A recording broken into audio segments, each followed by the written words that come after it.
शांति। ओम शांति। ओम शांति। कल हम सभी भाई बहनों ने शिव बाबा के संग, ब्रह्मा बाबा के संग, सर्व दादियों दीदियों के संग अपना और बाबा का जन्मदिन मनाया। सभी ने मनाया। हाँ?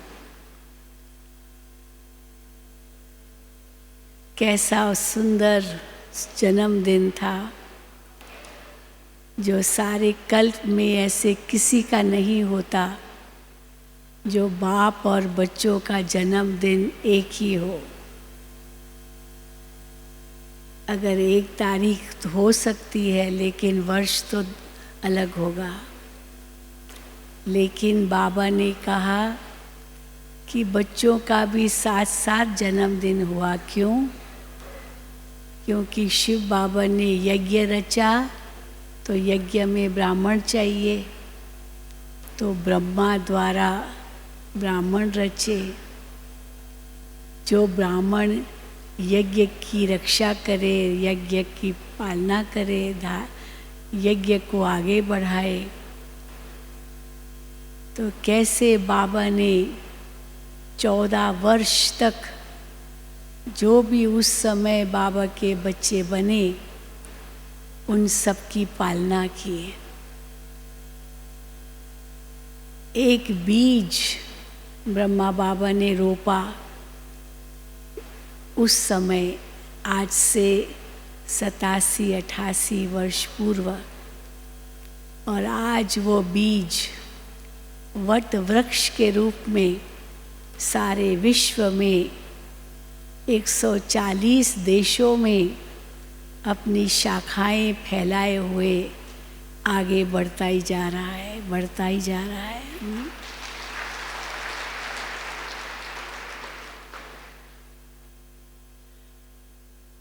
परंतु हम सबका लक्ष्य एक ही है। शिव बाबा परम पिता है, सर्व आत्माओं का पिता है। जब वो सृष्टि मंच पर आते हैं तो 3 चीज़ें एक साथ स्थापन करते हैं। सबसे पहले धर्म की स्थापना करते हैं। आदि सनातन देवी देवता धर्म, जो प्राय लोप हो चुका है, उसकी स्थापना करते हैं।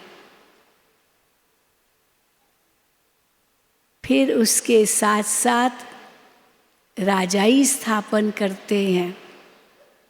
जो राजाई आज भारत में लुप्त हो चुकी है, सारे विश्व में राजाई खत्म हो चुकी है लगभग। प्रजा का प्रजा पर राज्य है, लेकिन आदि काल से राजाई चली आई है। तो भगवान आकर के राजाई स्थापन करते हैं। और तीसरा, कुल कहो, खानदान कहो, परिवार कहो, वो स्थापन करते हैं। सतयुगी दैवी कुल या दैवी परिवार वो कैसे बिखर गया सारे विश्व में, और वहाँ से कोने कोने से निकाल रहे हैं बाबा अपने बच्चों को, और वे इस कुल में, ब्राह्मण कुल में जुड़ते जा रहे हैं। लेकिन इन तीनों की स्थापना कैसे की बाबा ने? सबसे पहले आदि सनातन देवी देवता धर्म की स्थापना के लिए कौन सा बल चाहिए, या कोई भी धर्म की स्थापना के लिए कौन सा बल चाहिए? वो बल है पवित्रता का। तो बाबा ने शुरू से पवित्रता की बात कही है। राज्य की स्थापना करने के लिए नियम और मर्यादाएं चाहिए। कोई भी राज्य स्थापन होता है तो उसके लिए संविधान बनाते हैं। इस संविधान के अनुसार ही वो राज्य, वो देश चलेगा, वही नियम पालन होंगे। तो बाबा ने शुरू से ही नियम हम बच्चों को दिए, क्योंकि राजाई स्थापन हो रही है। और तीसरा, कुल स्थापन करने लिए बाबा ने आत्मा और परमात्मा का ज्ञान दिया, क्योंकि इसी ज्ञान से वो अलौकिक परिवार बनेगा। तुम बच्चे सब आत्माएं हो, एक पिता परमात्मा की संतान हो। आत्मा भाई भाई है, उस भाई भाई की दृष्टि से देखो। और ब्रह्मा के बच्चे हो तो भाई बहन हो, उस नाते से एक दो को देखो, एक दो से मिलो। ये परिवार स्थापन किया और कोई संबंध यहाँ नहीं है, भाई बहन माता पिता बस। तो धर्म की स्थापना में पवित्रता को महत्व दिया, शुरू से ही हम देख रहे हैं। और इसी पर ही कितने हंगामे हुए, झगड़े हुए, न जाने क्या क्या इतिहास लिखा गया पवित्रता के कारण। कई लोगों ने कहा कि आपका ज्ञान तो बहुत ऊंचा है, लेकिन ये जो पवित्रता की बात आती है वो आप हटा दीजिए आपकी धारणा में से, तो आपके पास लाखों करोड़ों आ जाएंगे लोग। तो बाबा ने क्या कहा? बाबा ने कहा हमको तो सतधर्म की स्थापना करनी है, राजाई और कुल स्थापन करना है, उसमें तो लिमिटेड ही चाहिए। इसलिए कोई करोड़ों हमें नहीं चाहिए। और धर्म की स्थापना में हमेशा विघ्न पड़ते ही हैं। कोई भी धर्म स्थापन हुआ, विघ्न तो अवश्य पड़े, और यहाँ पवित्रता का विघ्न अवश्य पड़ा। कितनी बहनों ने मारे खाई, बांधेलियाँ बन गई, लेकिन जो निश्चय बुद्धि थे वे तो सब निकल आए। और ये नींव पड़ी उस समय, हमारी दादियों ने 14 साल तपस्या की। वो नींव पड़ी जो गुप्त रूप में दुनिया की निगाहों से दूर 14 साल तपस्या करके वो शक्ति भरी, ताकि वो फिर बाहर जाकर विश्व की सेवा कर सके। कल भी बाबा ने यही कहा, तुम्हारा यही व्रत है। हम सब ने कौन सा व्रत लिया है कि हम अपने जीवन को पवित्र और योगी बनाएंगे। ये सभी ने व्रत लिया है ना, सभी ने लिया है ना, या किसी ने नहीं भी लिया है? सब ने लिया है। जो लिया है तभी ब्राह्मण कहलाए हैं। और शुरू से ही ये व्रत सबको लिया, सब ने लिया। और इसी व्रत के कारण ही विघ्न पड़े हैं, और कोई कारण नहीं। इतनी कहानियाँ बन गई, लेकिन बाबा ने कहा कुछ भी हो जाए, इस व्रत को हम हटाएंगे नहीं, क्योंकि धर्म की स्थापना हो रही है। अनेक धर्म पिताएं आए, उन्होंने भी पवित्रता के बल से ही धर्म स्थापन किया।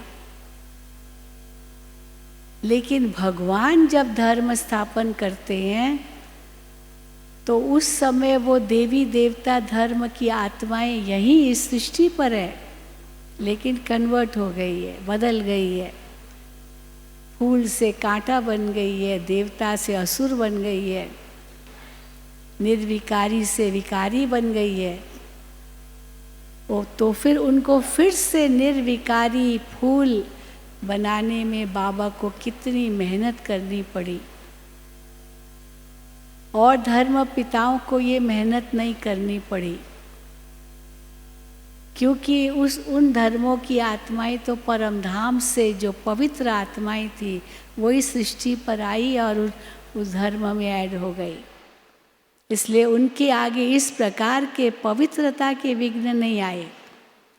लेकिन कोई नई बात सुनाई उन्होंने जो उस समय समाज के लिए आवश्यक थी, लेकिन जो अन्य लोग थे वो नई बात को सुनने लिए तैयार नहीं थे, इसलिए उन्होंने विरोध किया। सबसे बड़ा उदाहरण क्राइस्ट का है।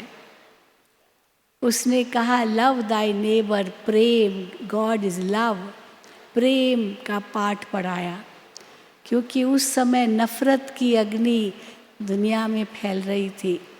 तो प्रेम का पाठ पढ़ाया।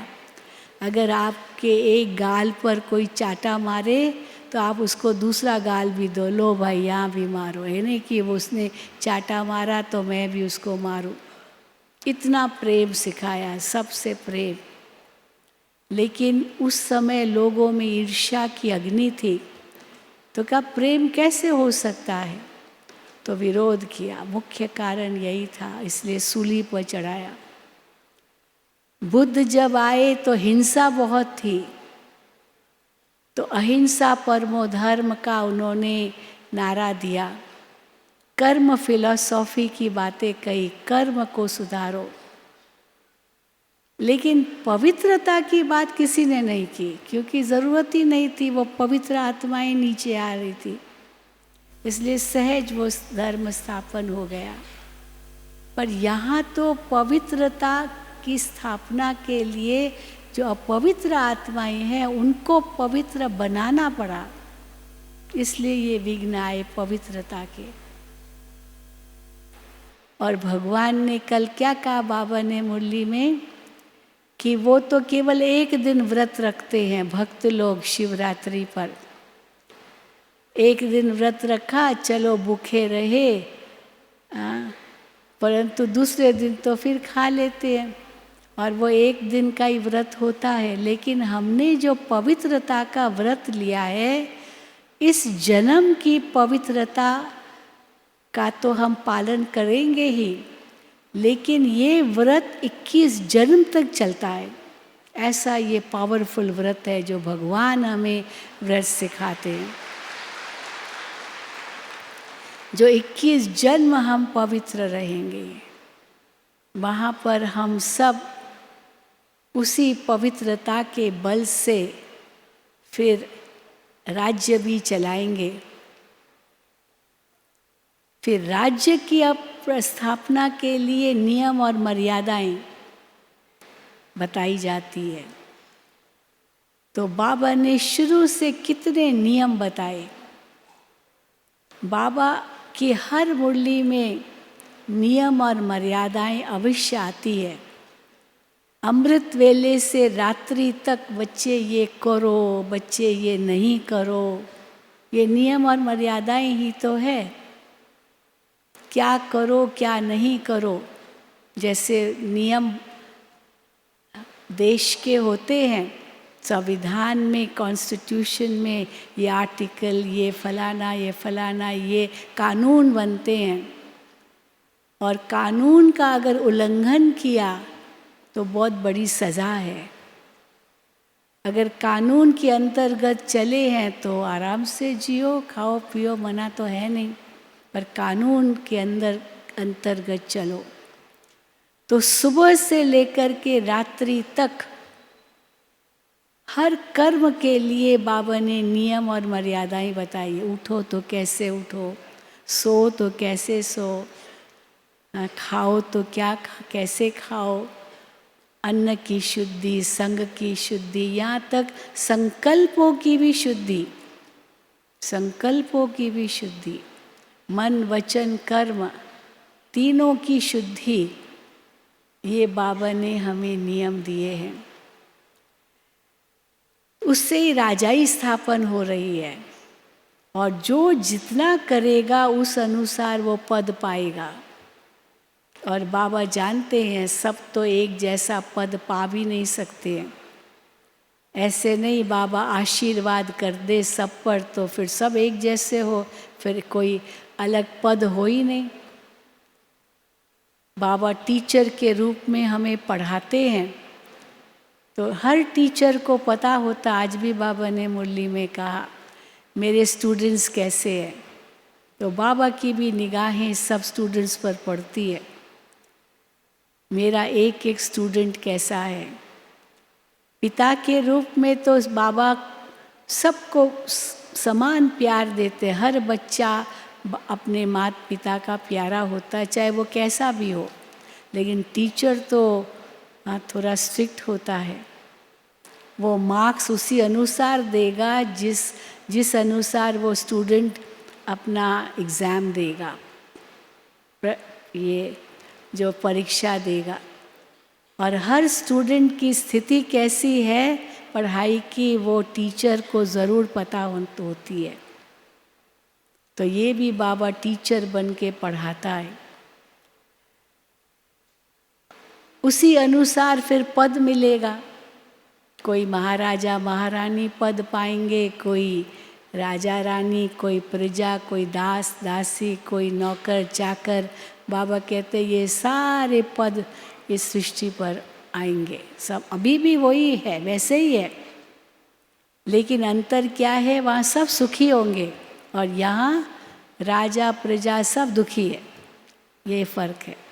वहाँ राजा प्रजा सब सुखी, पर यहाँ सब दुखी, चाहे राजा हो या प्रजा हो।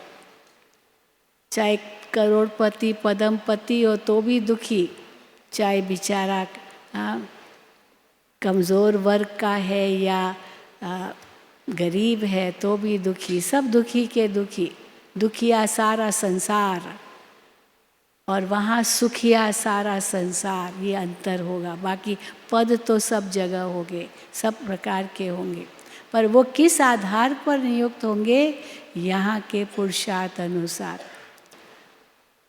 और धर्म पिता इस प्रकार से राजाई नहीं स्थापन करते हैं, उनकी राजाई तो बाद में शुरू होती है जब बहुत प्रजा हो जाती है। फिर कुल की स्थापना, सतयुग के अंदर एक ही कुल है, जो परिवार होगा, जो रॉयल फैमिली होगी, जो 9 लाख होंगे, जो आदि जनसंख्या है सतयुग की, वो एक परिवार के रूप में ही होंगे। फिर धीरे धीरे धीरे धीरे परिवार बढ़ते जाते बढ़ते जाते बढ़ते जाते। और यहाँ तो कलयुग अंत में जब आते हैं तो परिवार का सुख क्या होता है ये मनुष्य आज बिल्कुल भूल चुके हैं, क्योंकि हर परिवार में दुख ही दुख है और वहाँ हर प्रकार का सुख होगा परिवार में। इसीलिए हम कहते हैं ना, सुख भी 4 प्रकार का होता है। एक तन का सुख, दूसरा मन का सुख, तीसरा धन का सुख और चौथा जन का सुख, माना परिवार या संबंध का सुख। और सतयुग में चारों सुख हैं और कलयुग में चारों में दुख है। और परिवार ये सतयुग के आदि से नियम है, सतयुग के आदि से सबसे श्रेष्ठ परिवार लक्ष्मी नारायण का। और सबसे श्रेष्ठ परिवार किसको कहेंगे, हम दो हमारे दो, हैं, हम दो हमारे दो। कल की बाबा की मुरली आप लोगों ने सुनी होगी, परिवार नियोजन, फैमिली प्लानिंग। उस समय जब बाबा की ये मुरली चली तब फैमिली प्लानिंग की बहुत बातें हो रही थी, क्योंकि जनसंख्या बहुत बढ़ गई थी। ये जब भारत स्वतंत्र बना 1947 में, तब भारत की जनसंख्या केवल 40 करोड़ थी।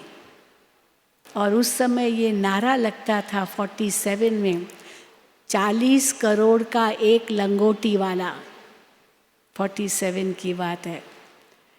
महात्मा गांधी जी एक लंगोटी पहनते थे बस। उसने वो कपड़े जैसे सब पहनते वैसे नहीं पहने, क्योंकि गरीब हो गया था भारत। जो भी आए भारत में आक्रमण किया, सब लूट के ले गए, तो भारत बहुत गरीब था, हो गया था। तो 40 करोड़ का एक लंगोटी वाला, उसने कहा जब तक मेरे और भारतवासियों को सब कपड़ा नहीं मिलेगा तब तक मैं भी नहीं पहनूंगा। ये उसने प्रण किया था। हाँ, किया था ना उस समय।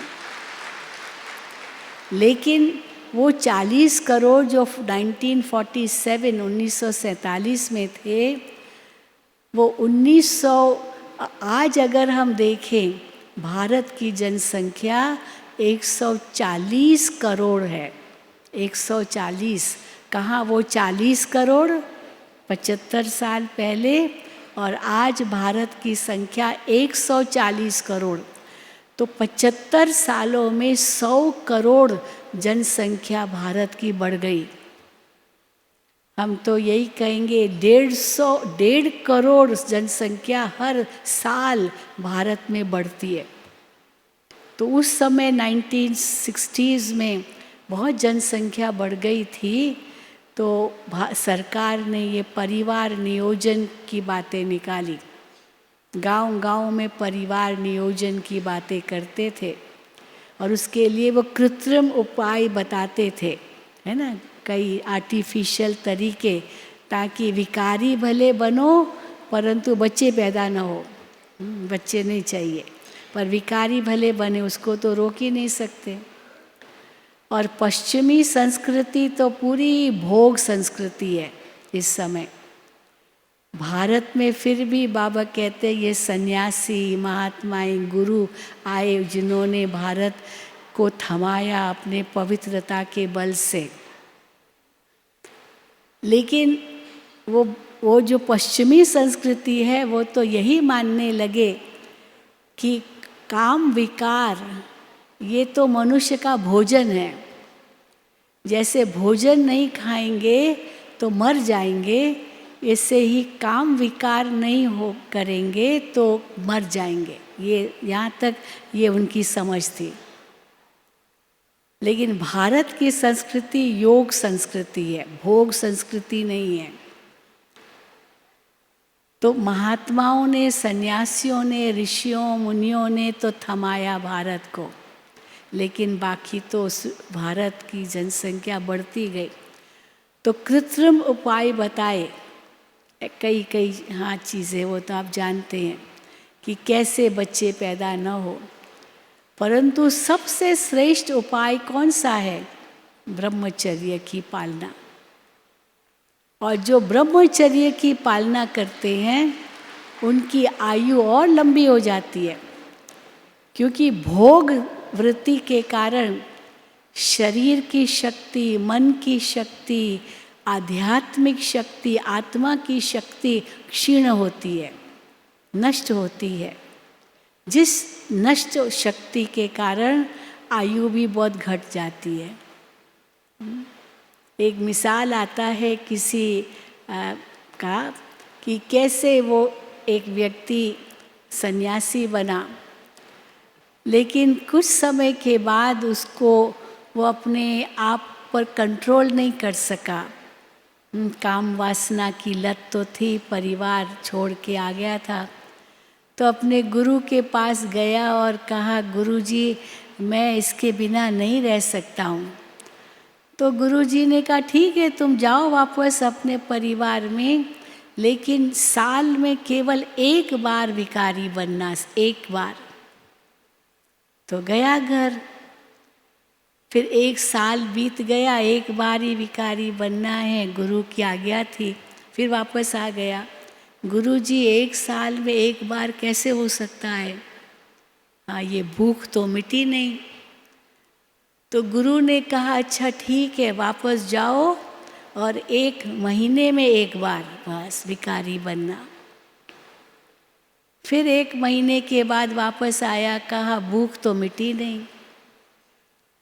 फिर कहा अच्छा जाओ हफ्ते में एक बार बस।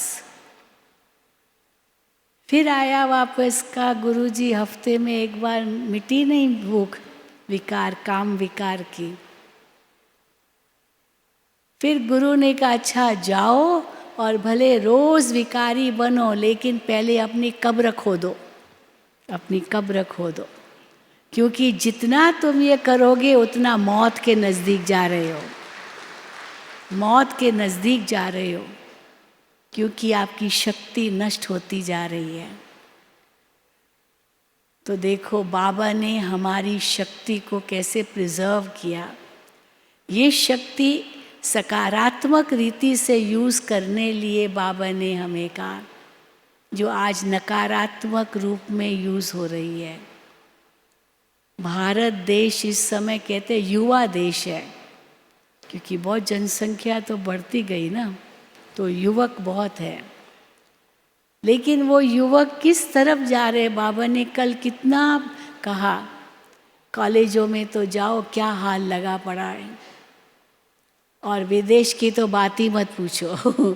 बाबा ने यहाँ तक कहा, सचमुच बात ही मत पूछो, इतनी दृष्टि वृत्ति गंदी है जो बात मत पूछो, क्योंकि भोग संस्कृति है। यहाँ फिर भी कुछ लाज है, लज्जा है, वहाँ तो ज़रा भी नहीं है। तो बाबा ने तो एकदम कहाँ रात और कहाँ दिन इसका अंतर कर दिया, और फिर शुरू से जो कुछ बाबा ने कहा, धीरे धीरे धीरे कैसे वो सब प्रत्यक्ष होता जा रहा है। शुरू में लोग कितना डरते थे यहाँ आने में, अरे ये लोग तो भाई बहन बनाते हैं, इनकी आँखों में नहीं देखना, ये सुरमा लगाते, आपको भी सुरमा लगा देंगे, जादू कर देंगे, इनका भोग नहीं खाना, प्रसाद नहीं खाना, ये जादू करेंगे, आपको हिप्नोटाइज करेंगे, लाल लाइट जलाते हैं, फिर कुछ मंत्र बोलते हैं और सबको सम्मोहित कर देते हैं, ये मत जाना, मत करना। आप लोगों को भी बहुतों ने कहा होगा ना, कहा होगा कि नहीं, कितनों को ये ऐसे कहा गया, हाथ उठाओ, देखो बहुतों को कहा गया। बिल्कुल कोई मकान देने को तैयार नहीं था, नहीं ब्रह्मा कुमारियों को मकान नहीं देना, ये तो घर बार फिटाती है। लेकिन बाबा ने क्या कहा, बाबा ने कहा बच्चे एक दिन आएगा जब लोग आपको अपने आप ज़मीन देंगे, आपको मकान देंगे, आपको ये देंगे। आज वो दिन देख रहे हैं ना, देख रहे हैं या नहीं देख रहे हैं। जहाँ जाओ रिट्रीट सेंटर बन रहे हैं, जहाँ भी जाओ रिट्रीट सेंटर बन रहा है, ज़मीन मिल रही है, मकान मिल रहे हैं, गीता पाठशालाएँ खुल रही है। अब यहाँ तक कहना पड़ता है बस करो बस करो, अभी और आगे नहीं चाहिए। क्योंकि बाबा को रिटर्न तो देना पड़ेगा ना, बाबा के कार्य में सहयोगी बनते हैं तो रिटर्न तो देना पड़ेगा। बहुत धनवान लोग हैं, कहते हम तो नहीं आ सकते हैं, लेकिन हमारा मकान है, ये ले लो, बस फ्री में दे देते हैं। तो देखो कहाँ वो स्थिति थी और कहाँ ये स्थिति है। पहले बैज पहनने से डरते थे, आज बाबा ने कहा ना बच्चे डरो मत, बैज पहनो। और कल भी बाबा ने कहा आपस में बैठो ट्रेन में, आपस में बीके हो, और एक दो से पूछे ये बैज आपने जो पहना इसका मतलब क्या है, ओम शांति का मतलब क्या है। फिर आप उसको समझाना शुरू करो, फिर दूसरे आके बैठेंगे और आपका ज्ञान सुनेंगे, आपका क्लास लग जाएगा ट्रेन के अंदर भी, है ना।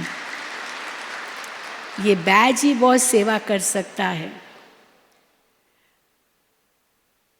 बाबा कहते थे बच्चे एक दिन आएगा जब माउंट आबू से आबू रोड तक क्यों लगेगी। जब बाबा ऐसे कहते थे तो उस समय आश्चर्य लगता था, ऐसे कैसे होगा, कहाँ हो सकता है, माउंट आबू से आबू रोड तक क्यों लगेगी, कैसे होगा। आज हम देखते हैं हो रहा है।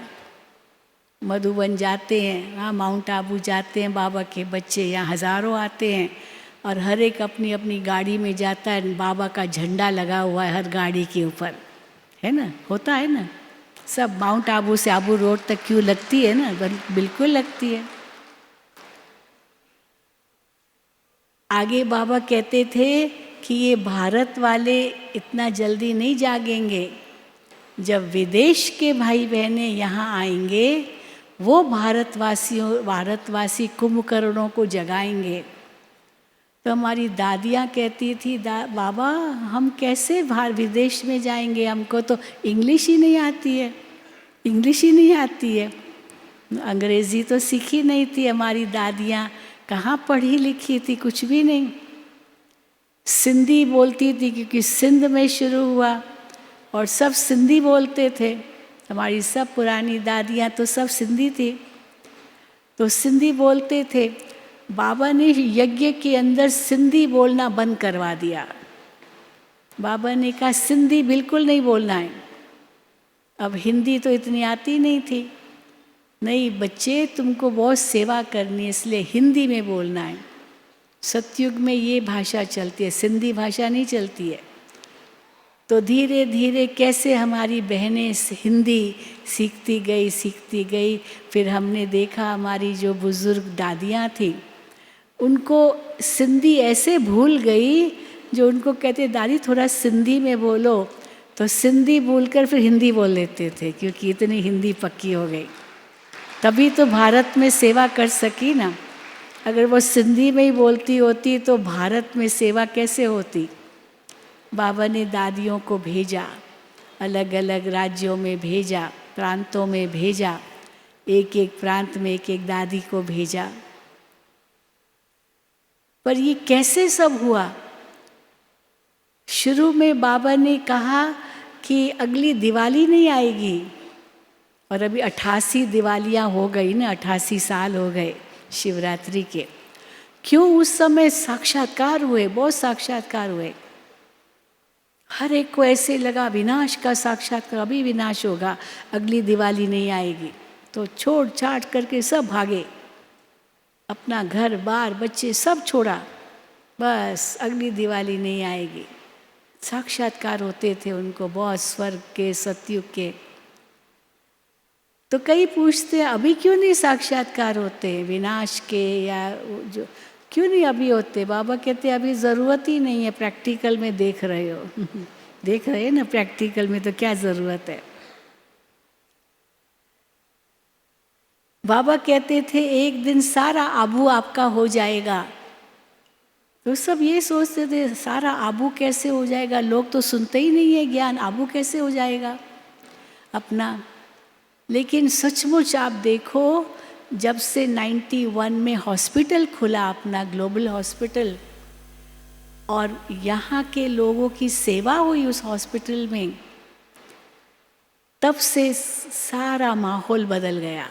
माउंट आबू का भी पूरा बदल गया, क्योंकि लोग आने लगे हॉस्पिटल में। हाँ, उनकी आवश्यकता अनुसार उनको वो उपचार मिलता था, और सामाजिक कार्य करना शुरू कर दिया। पहले तो केवल आध्यात्मिक था, फिर बाबा ने कहा नहीं, इनके साथ मिलना है, जुलना है। तो धीरे धीरे धीरे कैसे माउंट आबू भी अपना हुआ, आबू रोड, यहाँ मकान लिया, यहाँ ये शांतिवन बना, इतनी बड़ी बीके कॉलोनी बन गई है। सब अपने कितने बीके भाई बहनें वहाँ छोड़कर अपना शहर यहाँ आकर के बसे हैं, बस यहाँ ही रहना है। अपनी वो कॉलोनीज़ बन गई यहाँ, बीके कॉलोनीज़, कभी ये सोचा भी नहीं था। तो बात कहने का भाव है कि बाबा ने ये सब कहा बच्चे होगा, आपकी जब वृद्धि होगी तो देखना अपने आप आएंगे लोग। अभी देख रहे हैं, वृद्धि देख रहे हैं, राष्ट्रपति आ रहे हैं, प्रधानमंत्री आ रहे हैं, मिनिस्टर्स आ रहे हैं, और वो यही कहते हैं जो हम काम नहीं कर सके वो आप कर रहे हो, कह रहे हैं ना, वो आप कर रहे हैं। अवार्ड देने को तैयार हो जाते हैं, अवार्ड देना है ब्रह्मा कुमारियों को, एक के बाद एक। रोज़ अब देखते हैं आज फलानी ब्रह्मा कुमारी को अवार्ड मिला, उसको अवार्ड मिला, उसको अवार्ड मिला, यहाँ तक कि ऑनररी डॉक्टरेट की डिग्री भी दे रहे हैं। लो भाई, हाँ ये भी लो डॉक्टर बन गए हैं, बिना मेडिकल लाइन में जुड़े, बिना पीएचडी किए डॉक्टर बन जाते हैं, डॉक्टर का टाइटल मिल जाता है। सब दादियों को दिला दिया हमारे मृत्युंजय भाई ने, कितनों को दिला दिया। बहुत उनके अंदर में उमंग है। और कैसे, जब मुझे याद है मृत्युंजय भाई जब बाप दादा से मिले थे, अव्यक्त बाबा से, तो बाबा ने उनको एक बहुत अच्छा वरदान दिया कि ये बड़े बड़े जो VVIPs है ना, उनको आप बहुत जल्दी पकड़ सकते हो।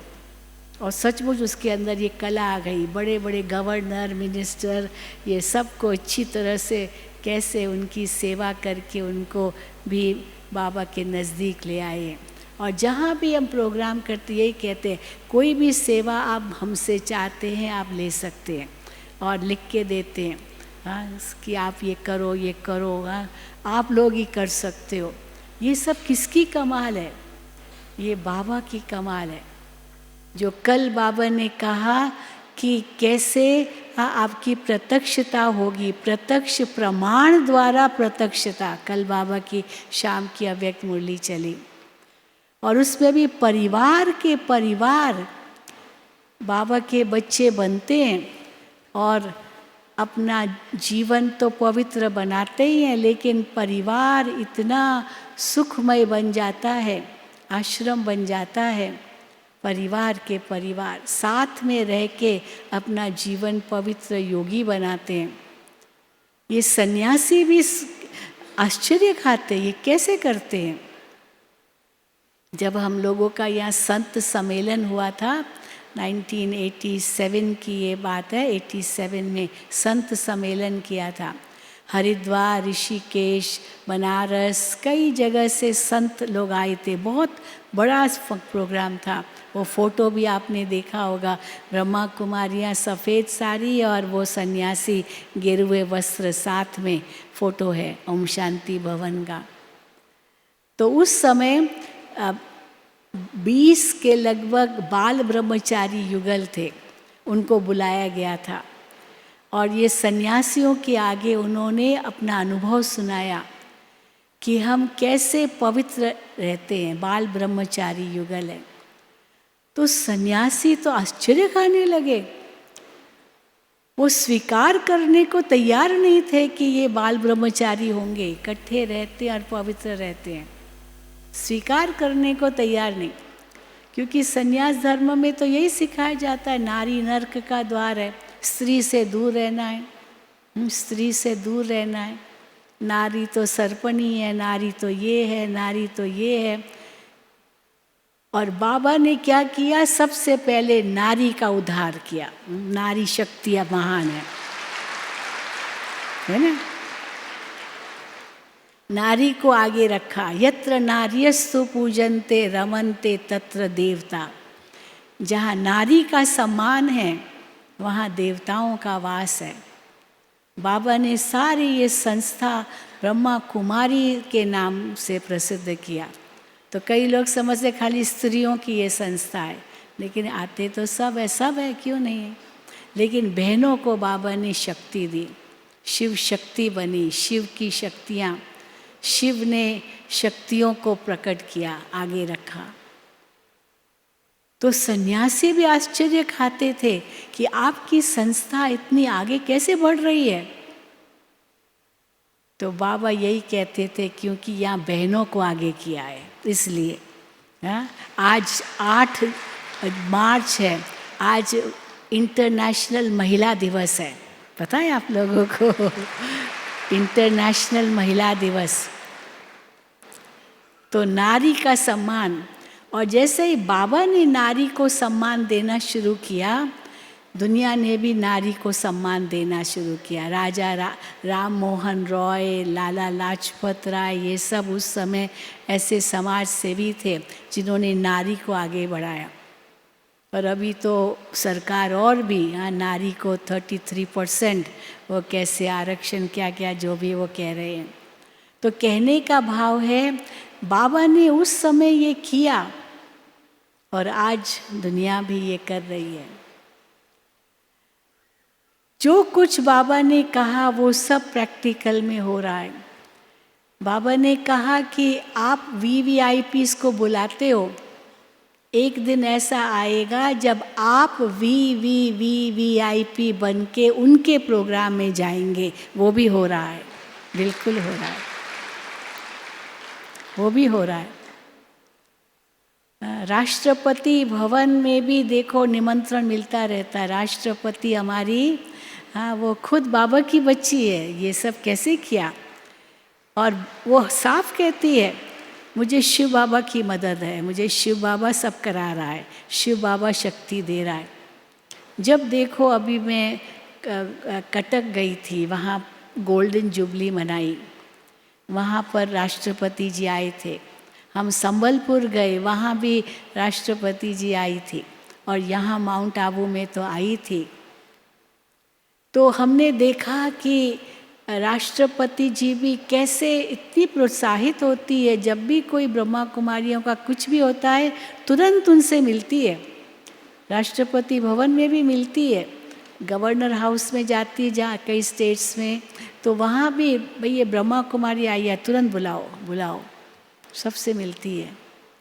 और इतनी सुंदर बातें जो बाबा कहते हैं ना, वो उनके मुख से निकलेगा, वो माइक बनेंगे। तो ये बिल्कुल ऐसी माइक है जो बाबा की पूरी सेवा करती है। तो पहले हम VVIPs को बुलाते थे, आज हमें अपने प्रोग्राम्स में ये VIPs बुलाते हैं और डॉक्टर और डिग्री देते हैं। तो VVIPs कौन बन गए? हम बन गए।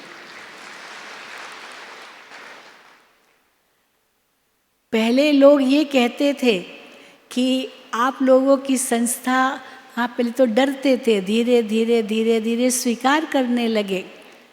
अभी तो ये कहते हैं कि आप लोगों की जो संस्था है बहुत अच्छी है, बहुत महान कार्य करते हो, क्योंकि सामाजिक कार्य भी साथ साथ होते ही रहते हैं। कितने हम लोगों के प्रोजेक्ट्स हैं, और सरकार के साथ मिलकर के भी हम लोग प्रोजेक्ट्स चला रहे हैं, जो भी उनके आयोजन हैं। तो इसलिए भी सरकार तो बहुत खुश है ज़रूर। लेकिन उसके साथ साथ और क्या है कि हम VVIPs बन के उनके पास जाते हैं, और उनको खुशी होती है कि हमारे पास ब्रह्मा कुमारियाँ आई। कोई भी उद्घाटन करेंगे कहेंगे एक ब्रह्मा कुमारी को ज़रूर बुलाओ। तो हम देखते हैं कि कैसे बाबा अपना गुप्त रूप में कार्य करता है। तो बीच में लोग कहते थे आप लोगों की संस्था अच्छी है, आप लोग अच्छा काम करते हो, बहुत अच्छा ज्ञान देते हो। लेकिन फिर साथ में और संस्थाओं से भी मेल करते थे, वो संस्थाएं भी बहुत अच्छा ज्ञान देती है, वो भी बहुत अच्छा करते हैं, आप भी अच्छा करते हो। लेकिन बाबा कहते एक समय आएगा जब ये कहेंगे आप ही अच्छा करते हो। अभी तो भी कहते हैं, आप ही, ये भी कहेंगे। आप भी और आप ही में कितना अंतर है। आप ही और कोई नहीं कर सकता है। तो हम देखते हैं कितनी अन्य ऐसी संस्थाएं हैं जो धीरे धीरे आई और धीरे धीरे लुप्त होती गई, कमज़ोर पड़ती गई। जैसे उनका जो गुरु था मेन, अगर वो शरीर छोड़ता है तो उनकी शाखाएं उपशाखाएं वो सब बढ़ती जाती है और शक्ति क्षीण हो जाती है। हाँ, जैसे पेड़ होता है ना, तो पेड़ की जड़ें तो मजबूत होती है बहुत, और उनका थुर भी इतना मजबूत होता है। लेकिन जब शाखाएं निकलती है और उन शाखाओं की जो उपशाखाएं निकलती है, जैसे जैसे बढ़ता जाता है वो उपशाखाएं निकलती जाती, वो कमज़ोर पड़ती जाती है। और यहाँ उसके विपरीत है, जितना बढ़ता जाता है उतना और शक्तिशाली बनता जाता है। तो देखो ये भी तो कितनी बड़ाई है। आज भी बाबा ने मुरली में कहा, सुना होगा, पढ़ा होगा, बाबा ने कहा आप सबकी चढ़ती कला है और बाकी सबकी क्या है? गिरती कला है। बिल्कुल ऐसे ही है। आए दिन हम देखते हैं फलानी जगह समर्पण समारोह हो रहा है, इतनी कुमारियाँ समर्पित हो रही है। जहाँ जहाँ भी कटक में गए वहाँ गोल्डन जुबली मनाई, 50 कुमारियाँ ढक से समर्पित हो गई। जहाँ जहाँ समर्पण समारोह होते रहते हैं, सम्मान समारोह होते रहते हैं, नए नए भवन बनते हैं। अब दादियाँ तो साकार में नहीं रही तो हम लोगों को बुलाते हैं, हाँ, इसीलिए जाना पड़ता है। तो ये बाबा का कार्य कितना दिन दुगनी रात चौगनी गति से और बढ़ता जा रहा है। लेकिन बाबा कहते प्रत्यक्षता कब होगी? भगवान का ये कार्य है, ये प्रत्यक्षता चाहिए। अभी तो बहुत महिमा गाते हैं, हमारे पास शिविर में आते हैं भाई बहनें, तो ये महिमा ज़रूर गाते हैं। आप भोजन बहुत अच्छा है, आपका प्यार बहुत अच्छा है, ज्ञान बहुत अच्छा है, आपका व्यवहार बहुत अच्छा है। यहाँ जो भी आते हैं सबके देखते हैं, सबका चेहरा हर्षित मुख है, किसी के भी चेहरे पर कोई टेंशन नहीं है, कुछ नहीं है। क्योंकि दुनिया में तो टेंशन है ना, दुख है, बहुत दुख है। यहाँ तो कुछ नहीं है, सब इतना प्यार से सेवा करते हैं, सेवा भाव आपका बहुत अच्छा है, महिमा करते हैं। लेकिन बाबा कहते हैं यहाँ भगवान पढ़ा रहा है, ये भगवान ज्ञान दे रहा है, यहाँ तक अभी तक नहीं पहुँचे हैं। अब वो कब पहुँचेंगे? वो कब पहुँचेंगे? तभी तो प्रत्यक्षता होगी ना। प्रत्यक्षता कैसे होगी? प्रत्यक्षता तब होगी जब उनके मुख से निकलेगा यहाँ भगवान पढ़ा रहे हैं।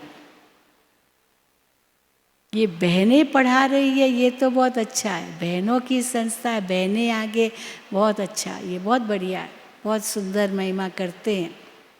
कोई नहीं आजकल ग्लानि करता है। अगर कहीं एक दो कुछ बातें कोई होती तो उसका कोई पर्सनल होता है, उसमें संस्था को दोष नहीं दे सकते हैं, संस्था को दोष नहीं। क्योंकि बाबा मुरलियों में हमें सावधान भी करते रहते हैं, बच्चे ऐसा कोई कर्म न करो जो बाप का नाम बदनाम हो, बाप का नाम बदनाम हो। बाबा कितना कहते हैं, क्योंकि एक अगर कुछ ऐसा गलत काम करेगा तो पूरी संस्था का नाम बदनाम हो सकता है, इसीलिए ये मत करो। हाँ, वो तो समझते गुरु का निंदक ठौर न पाए, लेकिन ये बाबा कहते हैं सतगुरु की निंदा कराई तो आपका पद खत्म हो जाएगा। हाँ, बाबा ने कल मुरली में एक बहुत सुंदर बात कही, जब बहुत कहीं झगड़ा वगैरह हो जाता है ना तो मिलिट्री आ जाती है, और मिलिट्री क्या करती है, कर्फ्यू लगा देती। कर्फ्यू माना घर से बाहर नहीं निकलना, वो खिड़की भी खोल के नहीं देखना, क्योंकि खिड़की से भी अगर झांक के देखा तो भी आपको शूट एट साइट, उसी समय गोली मार देंगे। अगर खिड़की से झांक के भी देखा तो खिड़कियां बंद, दरवाजे बंद, कर्फ्यू, रास्ते पर किसी को नहीं आना है। तो यहाँ बाबा क्या कहते हैं, शूट एट साइट माना देखते ही गोली मारना। अभी यहाँ थोड़ा सा भी मनसा में भी कुछ ऐसे रोला हुआ, माया आई और फिर विकारी बना, तो कौन शूट करेगा? कौन शूट करेगा? बाबा नहीं शूट करेगा। हाँ, बाबा नहीं गोली चलाएगा, कौन शूट करेगा? माया शूट करेगी। फट से ये माया का मुरीद बन गया है, मारो इसको, और वो बाबा से मार देगी। बाबा से मर गया, वो फिर चला गया। आज बाबा ने और विचित्र बात कही मुरली में, ध्यान से सुना होगा, कि ये इंद्र सभा है, यहाँ सब पवित्र चाहिए। वो इंद्र सभा की कहानी बताते हैं ना, कि इंद्र सभा में कोई वो परियां रहती थी, इंद्र सभा में ऐसे बताते हैं। तो वो पुखराज परी, नीलम परी, ऐसे परियों के नाम आते हैं इंद्र सभा में। तो एक परी वो नरक में गई और किसी से दिल लग गई, किसी से दिल लग गई, तो उस नरक के मनुष्य को इंद्र सभा में लेकर के आई, छिपा करके उसको बिठाया। इंद्र को बांस आई उसकी, तो कहा कौन यहाँ पर नरक का व्यक्ति बैठा है? तो एक पता चला कि एक परी वो इन नरक के व्यक्ति को लेकर आई। तो बताते कि उनको बहुत बड़ा श्राप मिल गया, वो परी को भी श्राप मिल गया और वो व्यक्ति को भी श्राप मिल गया कि पत्थर बन जाओ। वो पत्थर बन गए। तो पत्थर कोई बनते नहीं है, लेकिन क्या हो जाता है, पत्थर बुद्धि बन जाते हैं। तो बुद्धि भ्रष्ट हो गई। और फिर बाबा कहते वो छिप करके चलो सभा में बैठते भी हैं। फिर कई देखते परीक्षा लेते हैं कि हम तो विकारी बने हैं और छिप करके बाबा की मुरली भी सुन रहे हैं और हम किसी को पता थोड़ी चलेगा। हाँ, किसी को पता नहीं चलेगा। हम देखते हैं किसी को पता चलता है। और बाबा ने क्या कहा कि बाबा को क्या पड़ी है पता करने की कि ये छिप के बैठा है, ये विकारी बना है या नहीं बना है। उसका कर्मों का हिसाब किताब ही उसको हाँ ख़त्म कर देगा। बाबा को क्या पड़ी है, बाबा क्यों देखता रहेगा इस प्रकार से। पर बाबा ये ज़रूर देखेगा। आज बाबा ने ये भी बताया कि बाबा देखेगा मेरा ये कौन सा फूल है, ये कौन सा फूल है। हाँ, जब साकार में बाबा थे तो जब ऐसे बाहरी मौसम था, अभी जैसे वसंत ऋतु है, तो इस मौसम में बहुत फूल निकलते हैं। ठंडी चली गई, शरद ऋतु खत्म हो गई, बसंत ऋतु आ गई, तो बहुत फूल निकलते हैं। तो बगीचे में बहुत प्रकार के फूल थे। तो बाबा के आगे ट्रे में लाते थे फूल। दादी प्रकाश मणि के आगे भी ऐसे लाते थे। तो बाबा क्या करते थे, एक एक फूल को सूंघते थे। बाबा कहते थे ये फूल बहुत खुशबूदार है। कोई बड़े बड़े फूल होते थे लेकिन सुगंध ज़रा भी नहीं। कोई बहुत छोटे फूल होते थे पर बहुत सुगंध। तो बाबा को गुलाब के फूल, जो रियल गुलाब है, वो बाबा को बहुत पसंद थे। तो इसीलिए बाबा कहते थे कि जिस फूल में चारों विशेषताएं हो वो फूल हाँ बाबा को पसंद है। वैसे फूल में चारों विशेषताएं बहुत कम होती है। केवल एक रूहे गुलाब, उसमें वो चार विशेषताएं होती है। चार विशेषताएं कौन सी होती है, एक रूप, उसका सुंदर रूप, फिर उसका रंग, उसका सुंदर रंग, फिर उसमें रस, वो रस वाला फूल होते। कई तो फूल ऐसे रस वाले होते हैं, उनकी तो जैसे गुलाब का गुलकंद निकलता है। और चौथा उसमें सुगंध। तो रूप रंग गंध सुगंध, रूप रंग गंध रस, ये चारों जिसमें हो वो है किंग फ्लावर। तो बाबा कहते थे कि जिनके अंदर ये चारों बातें, ज्ञान योग धारणा सेवा, चारों, वो बाबा के सबसे सुंदर फूल बच्चे हैं। और बाबा उन बच्चों को याद करते हैं।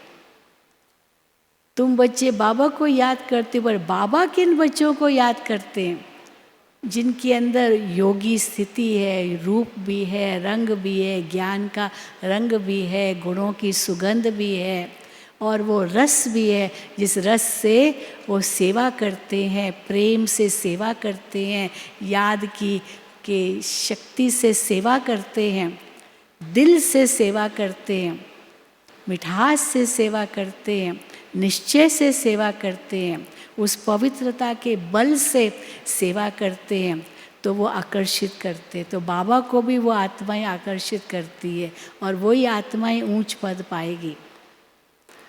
तो बाबा के आगे कई फूल आते थे तो बाबा कहते थे ये ठीक नहीं।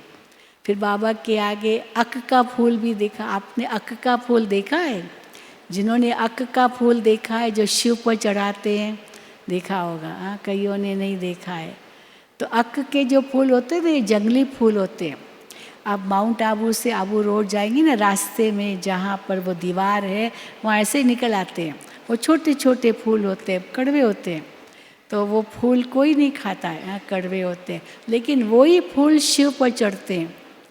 तो कल बाबा ने क्या कहा, क्रोध रूपी अक का फूल, हाँ, क्रोध रूप जी क्या कहते हैं, हाँ, छोटे छोटे, बहुत छोटे छोटे होते हैं अक के फूल, रंग बिरंगे होते हैं जी। देखिए, बाबा के बच्चों में ज्ञान सभी में बहुत है, लेकिन हर एक को कहानियों का और बातों का हर एक को, तो हमारे शीलू दीदी जी तो भरे ही हुए हैं, लेकिन अक के फूल के विषय में बताना है मुझे सिर्फ। ये अक का फूल क्यों शिव पर चढ़ाया जाता है? क्योंकि इसका जो दूध होता है ना, किसी भी कारण से आँख में गया और आँख फूटी, आँख फूटेगी ही। इसीलिए अक यानी आँख को बचाओगे अब उससे, विकारी दृष्टियों से, विकारी विचारों से, तो आप शिव पर अर्पण हो पाओगे। और उन्होंने क्या किया, अक के फूल को, क्योंकि शब्द मिलता जुलता है, अक के फूल को अर्पण करना शुरू कर दिया। जबकि अक का फूल और कोई काम आता ही नहीं, ना खुशबू है, ना रंगत है, ना कुछ है। ओम शांति। बहुत अच्छा। तो बाबा ने कल कहा ये अक का फूल जो विकार, ये क्रोध विकार है, वो बाबा को, हाँ क्या करो, बाबा पर आप न्यौछावर कर दो। बाबा ये क्रोध का भूत हम निकालें।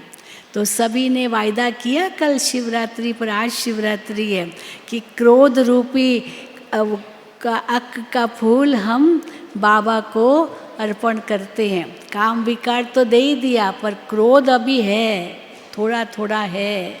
हाँ, जो समझते हैं कि मेरे में ज़रा भी क्रोध नहीं है वो हाथ उठाओ। ज़रा भी क्रोध नहीं है। अच्छा, इतने हैं?